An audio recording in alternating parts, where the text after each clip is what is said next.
Automated transmission. First டிரான்ஸ்மிஷனுங்கிறது we know that இன்ஜின்லேருந்து வர்ற பவர் ஃப்ளைவீல் போகுது. ஃப்ளைவீல்லேருந்து கிளச்லேருந்து gear box, then it's going to propeller shaft. Propeller ஷாஃப்ட்லேருந்து ஆக்சியல் டிஃபரன்ஷியல், அதுலேருந்து வீலுக்கு பவர் போகுது. ஸோ வீல் ரொட்டேட் ஆகுது. We know that. ஆட்டோமேட்டிக் டிரான்ஸ்மிஷனில் கொஞ்சம் டைப்ஸ் இருக்குது. அதில் ஃபஸ்ட்டு பார்த்தீங்கன்னா ஏஎம்டி பார்த்தீங்கன்னா மாருதி செலரியோவில் first basic model entry level car வந்து சீப் ப்ரைஸ்லேயே வந்து விட்டுருந்தாங்க. ஸோ இது எப்படி ஏஎம்டி ஒர்க் ஆகுதுன்னா, இது கிட்டத்தட்ட மேனுவல் கியர் மாரி தான் ஃபுல்லாகவே.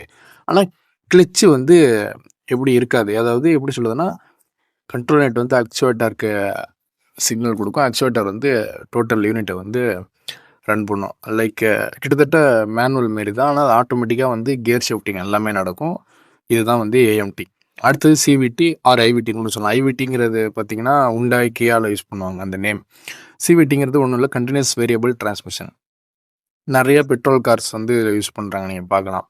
இதில் வந்து கியர் இருக்காது, பெல்ட் அண்ட் புலே மூலியமாக வந்து ரன் ஆகும். இந்த சிஸ்டமே ஃபுல்லாக அப்படி தான் ரன் ஆகும். லைக் நீங்கள் ஸ்கூட்டி இது எப்படி ரன் ஆகுதோ கிட்டத்தட்ட இந்தமாரி தான் வச்சுக்கோங்களேன். உங்களுக்கு எப்படியுமே சொல்லலாம். இது வந்து நீங்கள் பலினோ கார்லாம் நீங்கள் பார்க்கலாம்.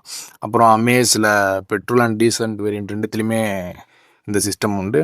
இது ஈஸி. ஒரு பெல்ட்டு ப்ளஸ் புள்ளைய மூலியமாக 2 புள்ளைய மூலியமாக வந்து ஸ்பீடை வந்து வர்ற ஸ்பீடை டேரெக்டாக வீலுக்கு அனுப்புறது தான் சிவிடி. நெக்ஸ்ட்டு வந்து டிசிடி ஆர் டிஎஸ்சி. டிசிடிங்கிறது டுவல் கிளச் டிரான்ஸ்மிஷன். டிஎஸ்சிங்கிறது டேரக்ட் ஷிஃப்ட் கியர் பாக்ஸ். இது டிசிடி ஒன்று தான். டிஎஸ்சிங்கிறது ஸ்கோடாவில் வந்து யூஸ் பண்ணுவாங்க அந்த நேம் வந்து. இது கிட்டத்தட்ட ஒரு கார் எந்தூசியாஸ்டிக்கான ஒரு கார் தான். லைக் ஸ்போர்ட்டுக்கு யூஸ் பண்ணுறது அந்தமாரி கார் தான். இது எப்படி பார்த்தீங்கன்னா டுவல் கிளச் இருக்கும். ஆனால் வந்து அது பேர் டுவல் கிளச் டிரான்ஸ்மிஷன் டிசிடி. எப்படின்னா ஆன் நம்பருக்கு ஒரு கிளச்சு, ஈவன் நம்பருக்கு ஒரு கிளச்சு.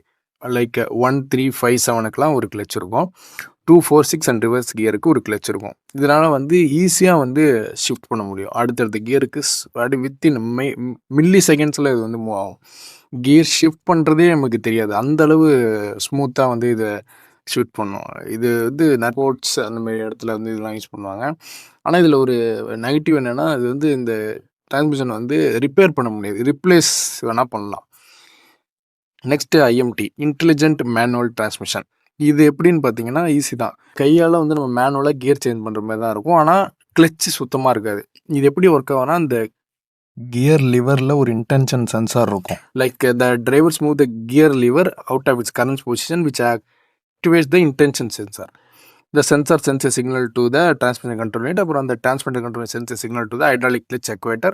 தென் வந்து இது டோட்டல் ப்ராசஸ் வந்து ரன் ஆகுது. லைக் இந்த இன்டென்ஷன் சென்சார் வந்து ரெடியாக நம்ம கை அங்கே வச்சோன்னா ஆட்டோமேட்டிக்காக நெக்ஸ்ட்டு கியருக்கு வந்து மூவ் பண்ணுறதுக்கு ரெடியாக இருக்கும். ஸோ தான் ஐஎம்டி.